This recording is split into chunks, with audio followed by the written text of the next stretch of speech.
From WSLS, this is 10 News Virginia Today at 6, working for you. Coming up, masks in schools have turned into the latest heated debate. We're working for you to explain why some parents are ready for them to go. And political experts are weighing in on President Joe Biden's first year in office, how they think it went. And we're learning more about the objects buried more than 100 years ago at the Robert E. Lee Monument. The new items discovered in the 1887 time capsule. Good morning, everyone. Thank you so much for joining us this Saturday. I'm Lindsay Kennett. And I am Duke Carter. It is a freezing cold here in Southwest Virginia. That is How was sure. it for you this morning? You know, I just got to the car quickly and got into work quickly. That was a smart move, smart move. Okay, we're going to get to weather in just a couple of seconds, but we want to give you a live look from Virginia Beach this morning as snow impacts parts of that area. Lindsay? Well, let's go ahead and check in here at home with meteorologist Justin McKee. So, Justin, what's the look at our forecast? You know, I've been blaming Duke for the snow lately. I got to give you a little bit of credit because you kept the storm away this time. I appreciate you. The Snow King has arrived and said, this is not your turn this week. I appreciate a little bit of quiet weather. We really needed it. It's been a long time coming for the weather team. We've been pretty busy lately. Of course, the snow continues to sit on the landscape over in Blacksburg. This is from, of course, last weekend. This is our sky cam over at Virginia Tech. Don't think we're going to see a whole lot of melting today due to temperatures only slightly above freezing as we go into this afternoon. The sunrise continues to get earlier for us. It's going to be at 7:30 today, so that's an hour and a half away. Sunset is at 5:33. So we do have more than 10 hours of daylight on your Saturday, and I do believe it's going to be a pretty bright day overall. High pressure providing mostly sunny skies for your Saturday, so it's a good idea to pack the sunglasses as you start off your weekend. Temperature down to 14 in Roanoke. That makes it the coldest morning of the season so far. Of course, the snow on the ground certainly helps the temperatures fall overnight. Blacksburg down to about 9, Lewisburg 1, Hot Springs 5. So you're going to want to dress warmly today. It does look like we get up into the 30s for the highs this afternoon under the mostly sunny skies. Not going to see much warmer temperatures on Sunday. I'll have a look at what you can expect for the whole weekend in just a few minutes. Thank you, Justin. Well, Governor Glenn Youngkin is facing mixed reactions following his new guidance on masks in schools. The executive order signed almost 1 week ago included the option for parents to opt their children out of mask mandates. The Virginia Department of Education and Virginia Department of Health sent 14 pages of guidelines to school districts here in Virginia. So we caught up with the Virginia Education Association, which has been disagreeing with the governor's executive orders before the guidance was released. Take a listen.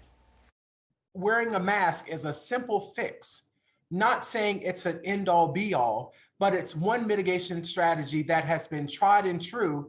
And there are medical professionals, not teachers, there are medical professionals who have stepped out to say wearing a mask is an effective mitigation strategy.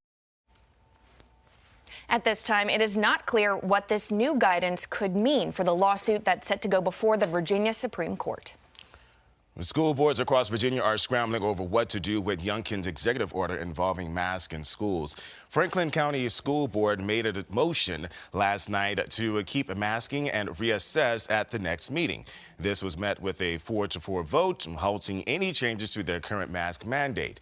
Some parents voiced their frustration, claiming the board is not following the executive order. However, board members say they're still trying to learn more.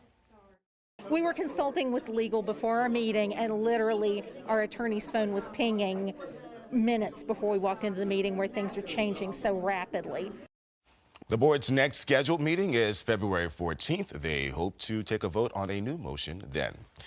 Every day this week, there's been at least one school district changing its mask mandate. We have an area-by-area list of mask policies for you right now on WSLS.com. Although Governor Glenn Youngkin got rid of the state employee vaccine mandate, there are still mandates upheld by the United States Supreme Court, and we're working for you to clear up any confusion. Last week, the High Court ruled that the vaccine requirement for healthcare workers remains in effect. Justices also said the other mandate for private companies cannot be enforced by the government, but employers can.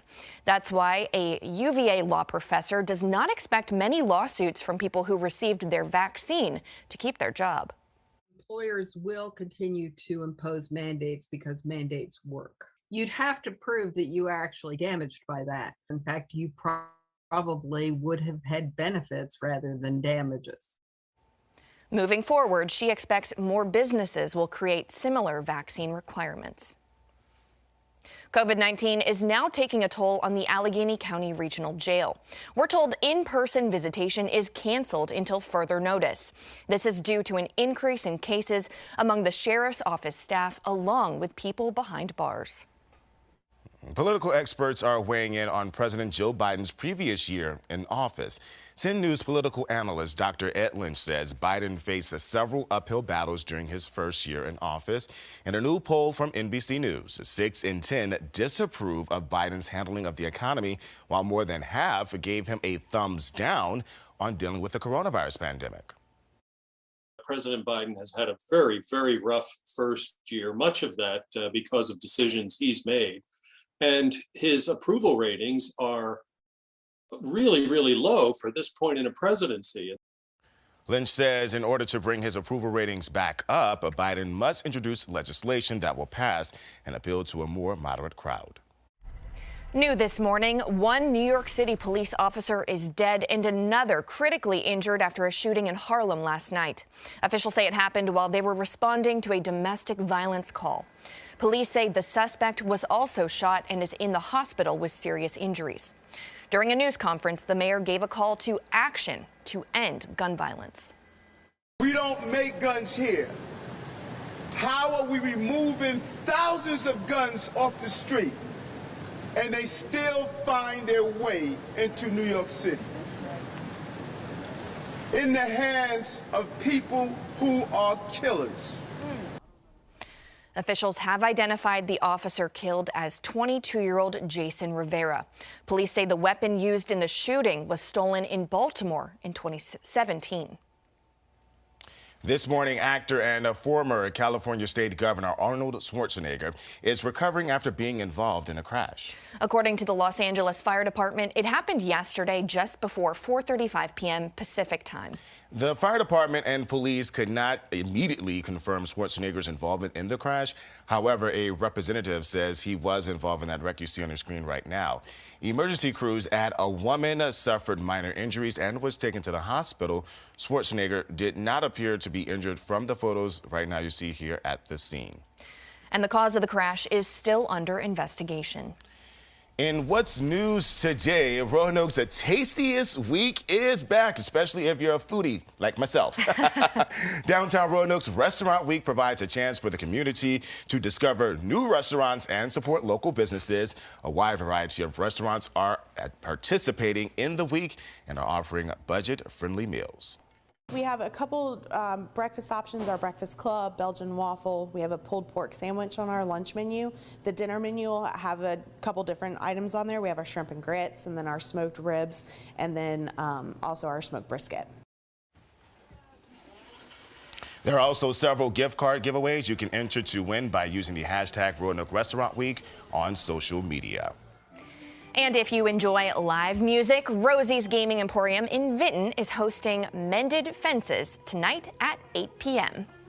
You can head to Thomas Jefferson's Poplar Forest for winter weekends, walk the grounds and explore the exhibits in the house on an hour-long guided tour. It's open weekends from 10 a.m. to 4 p.m. Admission is $18 for adults, $10 for college students, and $6 for kids ages 12 to 18, and kids kids 11 and under, are free. The Roanoke Blacksport Regional Airport is hoping to partner with a new airline that offers cheaper nonstop flights to underserved areas.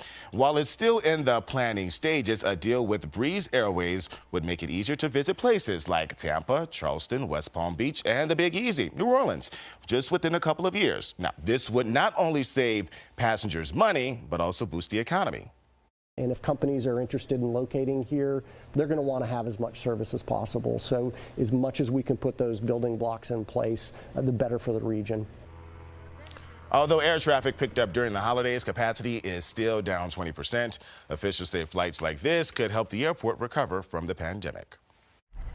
New this morning, we're learning more about the objects buried more than a century ago at the Robert E. Lee Monument. Conservators say they found 71 objects inside the 1887 time capsule.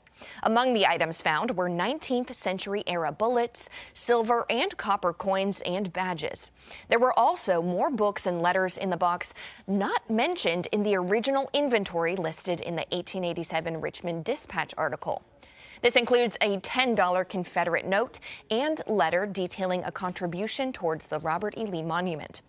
There was also a photo found of a figure grieving over Abraham Lincoln's coffin in an 1865 edition of Harper's Weekly. Coming up, a preview of this year's Super Bowl halftime show has been released, and it's going viral. The bold claim Pepsi is making about the show. Justin? And it's a very cold morning across Southwest and Central Virginia. We have some perspective on just how cold those temperatures are. Plus, a couple of rain and snow chances over the next 7 days when we're tracking. That's after the break.